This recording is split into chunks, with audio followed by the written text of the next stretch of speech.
kita putar-putar. Ayo kita putar-putar.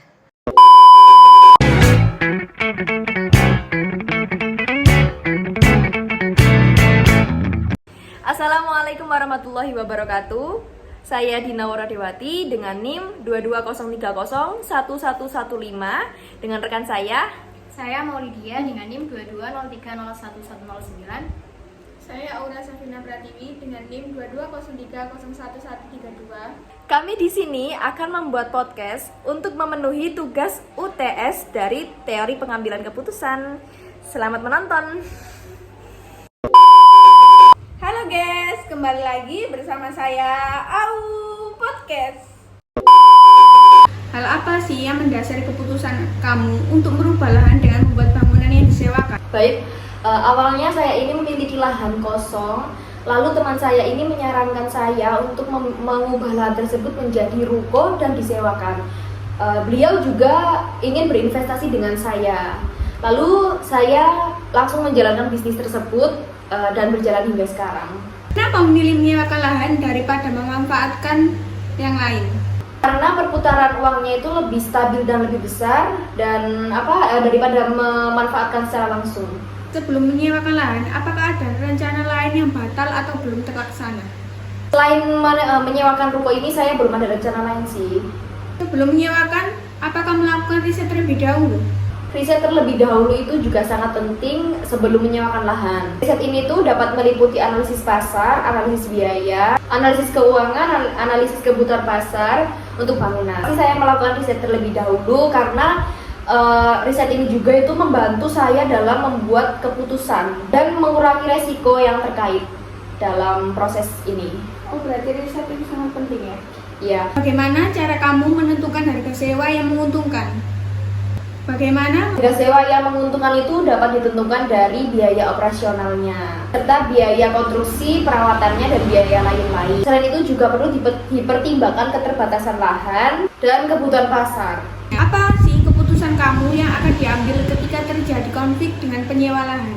Pertama-tama, jika sampai itu terjadi, itu pasti saya akan melihat terlebih dahulu dengan cermat apa sih yang terjadi. Lalu saya berusaha semaksimal mungkin untuk mempertahankan bisnis saya yang sudah bekerja sama dengan beliau. Berapa besar target pasar kamu dan bagaimana lahan tersebut dapat menarik minat mereka? Target pasar yang besar itu dapat dipertimbangkan dengan kebutuhan pasar, kebutuhan bisnis, serta kebutuhan penyewa. Lahan yang disewakan itu dapat menarik minat pelanggan itu dengan cara menjaga kondisi lahan yang kita miliki, serta mempertahankan fasilitas yang ada dan mempertahankan bangunan-bangunan tersebut. Apakah memiliki rencana pemasaran khusus untuk menjangkau calon pembeli atau pelanggan potensial? Rencana ini tuh dapat meliputi pemasaran yang efektif serta strategi yang lain yang dapat membantu menjangkau calon pembeli atau pelanggan. Apa langkah-langkah yang dapat diambil untuk memastikan keamanan dan kenyamanan pembeli atau pelanggan di lahan tersebut?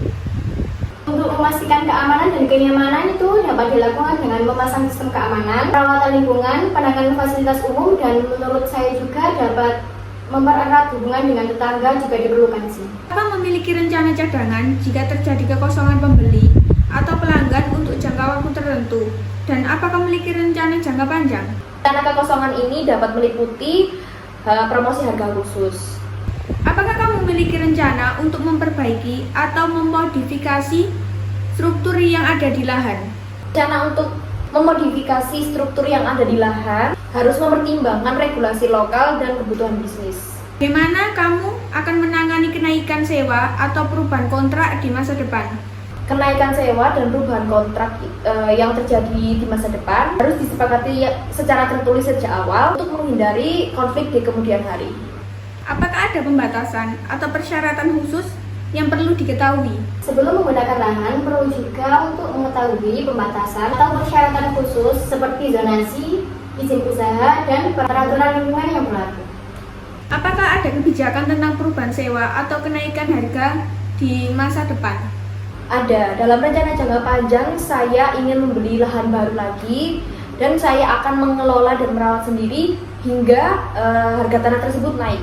Nasihat apa yang akan kamu berikan kepada seorang yang baru memulai industri pengelolaan tanah atau yang sedang mempertimbangkan untuk menyewa tanah pertama kalinya? Untuk para pebisnis yang baru mulai itu jangan takut. Kalian itu harus melakukan riset terlebih dahulu. Ini paling penting ya.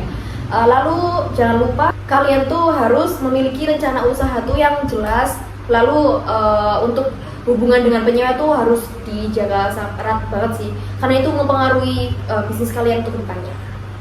Menurut kamu, apa tantangan terbesar yang dihadapi pengelola tanah beberapa tahun ke depan dan bagaimana tantangan tersebut dapat diatasi? Inovasi dan adaptasi terhadap perubahan pasar dan kemitraan strategis.